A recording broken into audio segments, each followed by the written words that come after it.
السلام علیکم ورحمۃ اللہ وبرکاتہ۔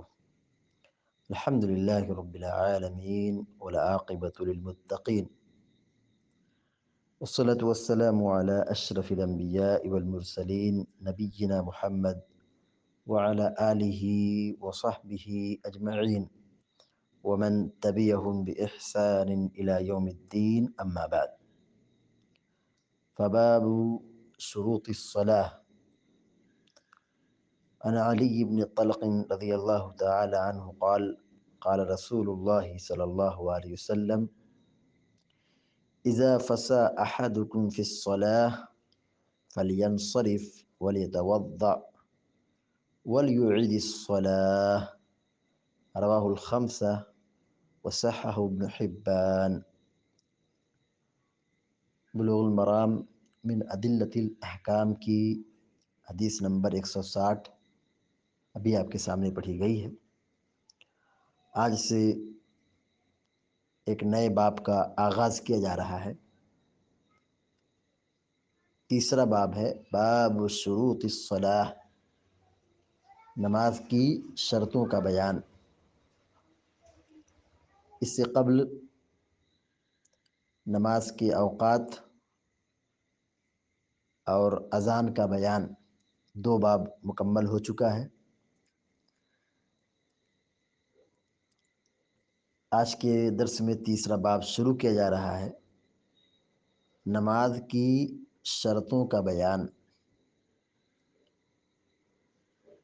شرط معروف کلمہ ہے،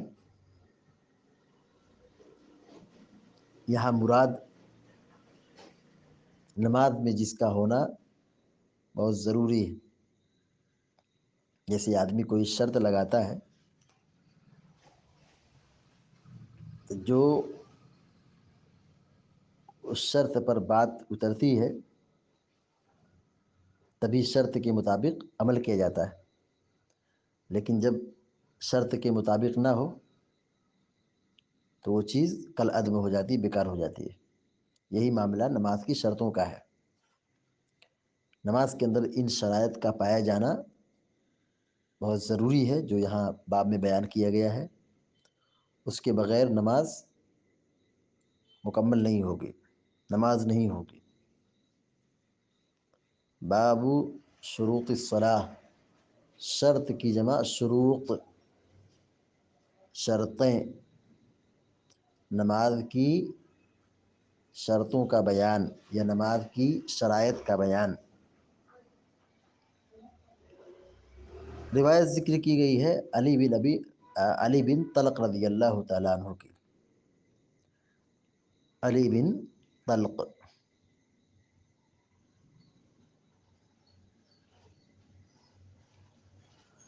پورا نام علی بن طلق بن منذر بن قیس رضی اللہ تعالیٰ عنہ، یہ صحابی رسول ہیں، صحابی ہیں۔ بعض لوگوں نے یہ بھی کہا ہے کہ علی بن طلق اور طلق بن علی دونوں ایک ہی شخص ہیں۔ طلق بن علی، علی بن طلق۔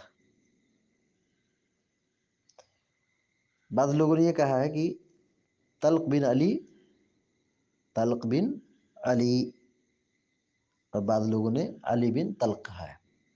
مطلب یہ کہ نام میں قلب ہے، نام میں قلب ہے۔ علی بن طلق، طلق بن علی۔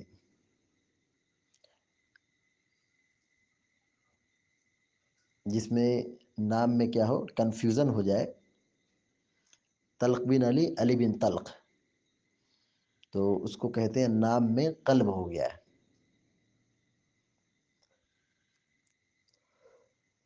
روایت دیکھیے، قال قال رسول اللہ صلی اللہ علیہ وسلم، وہ بیان کرتے ہیں کہ اللہ کے رسول صلی اللہ علیہ وسلم نے فرمایا: اذا فسى احدكم في الصلاة فلينصرف، ولیتوضا ولیعید الصلاح، اذا مانے جب، فسا، فسا مانے ہوا خارج ہونا، ہوا خارج ہونا، پچھلی شرمگاہ کے راستے سے ہوا کا نکلنا، عربی میں اس کو کہتے ہیں فسا، ہوا کا خارج ہونا۔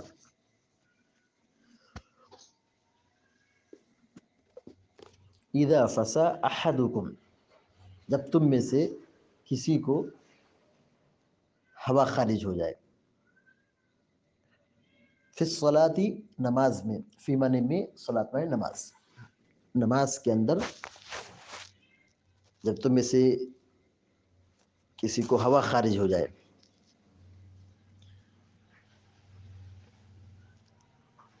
فلینصرف، چاہیے کہ وہ لوٹے، فلینصرف، چاہیے کہ وہ لوٹے۔ کوئی یہ نہ سوچے کہ اب کیا لوٹوں، لوگ دیکھیں گے تو کیا کہیں گے، چلو ایسے ہی کھڑے ہو جاتے، نکلنے کی کیا ضرورت ہے، نہیں، لوگ کیا کہیں گے یہ سب سوچنے کی ضرورت نہیں ہے، کیونکہ بغیر وضو کے نماز نہیں ہوتی ہے، تو ہم نماز والوں کے ساتھ صف میں بغیر وضو کے کھڑے بھی نہیں ہو سکتے۔ حدیث کا حکم ہے فلینصرف، چاہیے کہ وہ لوٹ جائے، اور لوٹنے کا طریقہ بھی بتایا گیا ہے، اپنی ناک پکڑ کے نکل جائے، سب سے باہر آ جائے، وضو خانے کی طرف نکل جائے۔ فلینصرف مانا ہوگا چاہیے کہ وہ لوٹے، فلینصرف، چاہیے کہ وہ لوٹے۔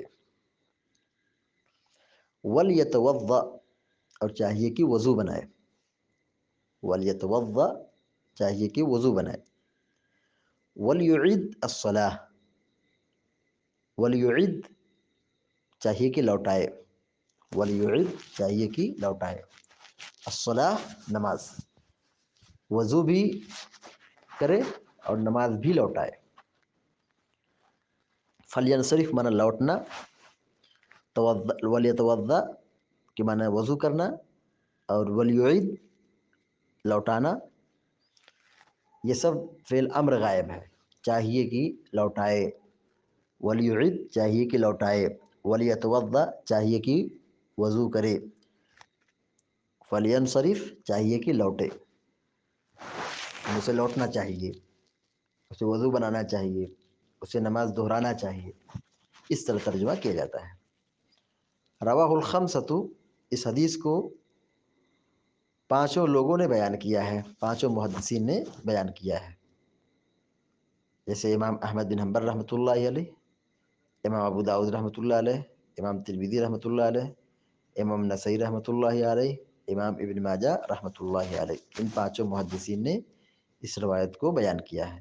خمسہ مانے پانچ، مطلب پانچ امام، پانچ محدثین، جن کا ابھی نام لیا گیا ہے، امام احمد، امام ترمذی، امام نسائی، امام ابن ماجہ، امام ابو داؤد رحمہم اللہ، وصححہ ابن حبان، اور اس روایت کو امام ابن حبان نے صحیح قرار دیا ہے۔ حدیث کا ترجمہ دیکھیے، ان علی بن طلق رضی اللہ تعالیٰ عنہ قال، حضرت علی بن طلق رضی اللہ تعالیٰ عنہ سے روایت ہے، قال قال رسول اللہ صلی اللہ علیہ وسلم، وہ کہتے ہیں کہ اللہ کے رسول صلی اللہ علیہ وسلم نے فرمایا، اذا فسى احدكم في الصلاة، جب تم میں سے کسی کی ہوا خارج ہو جائے، فی الصلاۃ، نماز میں، جب نماز میں تم میں سے کسی کی ہوا خارج ہو جائے، فلینصرف، چاہیے کہ وہ لوٹے، یعنی نماز پڑھ رہا ہے، نماز پڑھتے پڑھتے، اب چاہے شروع میں ہو، بیچ میں ہو، یا تشہد میں ہو، سلام پھیرنے سے پہلے کسی بھی موڑ پر ہو، نماز میں ہو، تو اسے نماز توڑ کر کے نکلنا ہے۔ اللہ کے نبی علیہ الصلوۃ والسلام یہ کہہ رہے ہیں فلینصرف، چاہیے کہ وہ لوٹے مطلب لوٹنے کا ہے، نماز توڑ کر کے صف سے باہر آنا ہے، وضو خانے کی طرف آنا ہے. فلینصرف اذا فسع احدکم فی الصلاۃ فلینصرف، جب تم میں سے کسی کی ہوا خارج ہو جائے نماز کے اندر، فلینصرف چاہیے کہ وہ لوٹے، یعنی نماز توڑ کر کے نکلے. نکلنے کا طریقہ بتایا گیا، ناک پکڑ کر کے نکلے، اس کو نکلنا ہے، شرمانا نہیں. لوگ کیا کہیں گے؟ کیونکہ حدیث میں جب حکم دیا گیا ہے تو اس پر عمل کرنا ہے. لوگ کیا کہیں گے یہ سب نہیں دیکھا جائے گا. اب دوسری بات یہ ہے کہ لوگوں کو کچھ کہنا بھی نہیں چاہیے، یہ فطری ضرورت ہے، ہر آدمی کی ضرورت ہے. ولیتوضا، اور چاہیے کہ وضو بنائے. کیوں وضو بنائے؟ کیونکہ نماز کے لیے وضو شرط ہے. نماز کے لیے وضو شرط ہے، بغیر وضو کے نماز نہیں ہو سکتی ہے. تب چونکہ وہ نماز میں کھڑا تھا، نماز پڑھ رہا تھا، اب اس کا وضو ٹوٹ گیا، تو اب جب وضو ٹوٹ گیا تو نماز نہیں ہوگی، تو اب نماز میں کیوں رہے گا؟ تو فطری طور پر وہ باہر آئے گا. تو وہ لوٹے، ولیتوضا، اور چاہیے کہ وہ وضو بنائے، اور وضو بنائے، ولیعید الصلاۃ، اور چاہیے کہ وہ نماز کو لوٹائے، یعنی پھر سے نماز پڑھے. یہ نہیں کہ جہاں سے وہ چھوڑ کے گیا آ کر کے فوراً وہیں سے شروع کر دے، جس کو کہتے ہیں البنا فی الصلاۃ، نماز میں بنا کرنا. یعنی اگر آدمی کا وضو ٹوٹ گیا ہو، جیسے تیسری رکعت پڑھ رہا تھا، تب وہ تیسری رکعت پڑھ رہا تھا، ہوا نکل گئی تو اس کا وضو ٹوٹ گیا، تو وہ لوٹے گا، وضو بنا کے آئے گا. تو بنا کا مطلب یہ ہوا کہ وہ وہاں سے نماز شروع کرے گا جہاں اس کی نماز خراب ہوئی تھی، تیسری رکعت میں. یعنی اب وہ تیسری رکعت کی نیت کرے گا اور پھر نماز میں داخل ہوگا اور ایک رکعت پڑھے گا، اور نماز اس کی کیا ہو جائے گی؟ مکمل ہو جائے گی. یعنی اگر 3 رکعت والی نماز ہے، اور اگر 4 رکعت والی نماز ہے، 2 رکعت پڑھے اور اس کی نماز مکمل ہوگی، ایسا نہیں. یہ جو حدیث ہے یہ ضعیف حدیث ہے، جس میں بنا کا حکم دیا گیا ہے، اور یہ ضعیف روایت ہے. اور یہ اس سے پہلے وضو ٹوٹنے کے متعلق جو باب تھا اس میں اس کی وضاحت کی گئی تھی کہ روایت ضعیف ہے، اس پر عمل نہیں ہوگا. یہاں نبی علیہ الصلوۃ والسلام کا صاف حکم ہے، ولیعید الصلاۃ، چاہیے کہ وضو کو وہ نماز کو لوٹائے. ولیعید الصلاۃ، چاہیے کہ نماز کو لوٹائے. یعنی جیسے نماز شروع کرتے ہیں اللہ اکبر سے، تو پھر سے وہ مکمل نماز پڑھے اللہ اکبر کہہ کر کے، پہلی رکعت، دوسری رکعت، تیسری رکعت. ایسا نہیں ہوگا کہ وہ 3 رکعت پڑھا تھا، 4 رکعت پڑھا تھا تو پھر آئے وہیں سے شروع کرے. نہیں، جو نماز پڑھ چکا تھا اور اس نماز کے دوران اس کا وضو ٹوٹ گیا، ہوا خارج ہو گئی، تو جیسے وضو ٹوٹ گیا نماز بھی ٹوٹ گئی. وضو ٹوٹ گیا نماز بھی ٹوٹ گئی، کیونکہ نماز اس وقت تک نہیں ہوگی جب تک کہ وضو صحیح نہیں ہوگا. وضو کے بغیر نماز کا تصور نہیں. وضو یہ شرط ہے نماز کے لیے. اللہ کے نبی علیہ الصلوۃ والسلام نے یہی حکم دیا ہے. رواہ الخمسۃ، اس حدیث کو 5 محدثین نے بیان کیا ہے، امام احمد، امام ترمذی، امام نسائی، امام ابن ماجہ، امام ابو داؤد رحمہم اللہ نے، وصححہ ابن حبان، اور امام ابن حبان رحمہ اللہ نے اس روایت کو صحیح قرار دیا ہے. اس حدیث سے جو بات معلوم ہوئی، نمبر 1، ہوا خارج ہونے سے وضو ٹوٹ جاتا ہے. ہوا خارج ہونے سے وضو ٹوٹ جاتا ہے. اگلی اور پچھلی شرمگاہ سے کچھ بھی نکل جائے تو یہ نواقض وضو میں سے ہے. یہ بات بہت پہلے پڑھائی گئی تھی.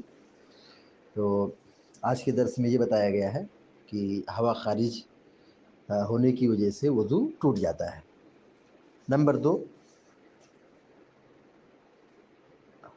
ہوا خارج ہونے کی وجہ سے نماز بھی باطل ہو جاتی ہے. یعنی اگر آدمی نماز پڑھ رہا ہے اور دوران نماز ہوا خارج ہو جائے تو نماز بھی باطل ہو جاتی ہے. جیسے وضو ٹوٹ گیا، نماز بھی ٹوٹ گئی. آدمی 4 رکعت پڑھا ہے، تشہد میں بیٹھا ہے، اور ہوا خارج ہو گئی تو اس کی 4 رکعت کیا ہو گئی؟ باطل ہو گئی. 4 رکعت باطل ہو گئی.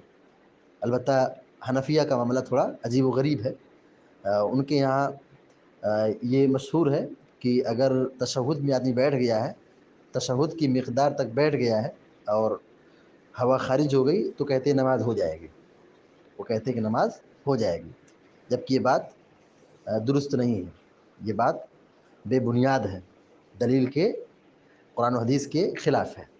حدیث یہ کہتی ہے کہ وہ لوٹے گا اور وضو بنائے گا، اور ابھی وہ سلام نہیں پھیرا ہے تو نماز مکمل نہیں ہوئی. جب تک وہ سلام نہیں پھیرے گا تب تک اس کی نماز مکمل نہیں ہوگی. تو نماز میں اگر ہوا خارج ہو جائے تو نماز باطل ہو جاتی ہے. ظاہر ہے تشہد بیٹھا ہے ابھی وہ نماز ہی میں ہے، نماز سے باہر نہیں ہے، نماز ہی میں ہے. نماز کب مکمل ہوگی؟ جب وہ سلام پھیرے گا. تو سلام پھیرنے سے پہلے اگر ہوا خارج ہو جائے تو نماز باطل ہو جاتی ہے، نماز ٹوٹ جاتی ہے. تیسری بات یہ معلوم ہوئی کہ نماز کے لیے طہارت کی شرط ہے. نماز کے لیے طہارت یہ شرط ہے، اور یہ شرط طہارت کی کہاں تک ہے؟ سلام پھیرنے تک ہے، کیونکہ نماز کا خاتمہ، نماز کا اختتام سلام پھیرنے تک ہوتا ہے. چوتھی بات یہ معلوم ہوئی کہ اگر نماز میں وضو ٹوٹ جائے تو فوراً مسجد سے نکلنا چاہیے، صف سے باہر آنا چاہیے. کیوں باہر آنا چاہیے؟ تاکہ وہ وضو بنائے، کیونکہ بغیر وضو کی نماز نہیں ہوتی ہے. تو اسے لوٹنا چاہیے، واپس آنا چاہیے. اور پانچویں بات یہ معلوم ہوئی نماز کو از نو مکمل کرنا چاہیے. جو پڑھ چکا ہے وہ تو باطل ہو چکی ہے. اب وہ جب وضو بنا کے آئے گا تو اسے اس نماز کو از نو پڑھنا چاہیے. یعنی جیسے وہ پہلے نماز پڑھ رہا تھا تو ویسے ہی پہلی رکعت سے اسے شروع کرنا چاہیے. از نو کا مطلب یہ ہوتا ہے کہ وہ شروع سے نماز کو پڑھے. یعنی پہلے جو وضو بنایا تھا، نماز پڑھ رہا تھا اور وضو ٹوٹ گیا تو اس کی جتنی بھی رکعتیں تھیں سب کیا ہو گئی؟ باطل ہو گئی، بیکار ہو گئی. اب وضو بنا کے آئے گا تو وہ پھر سے نماز پڑھے گا، پھر سے نماز پڑھے گا.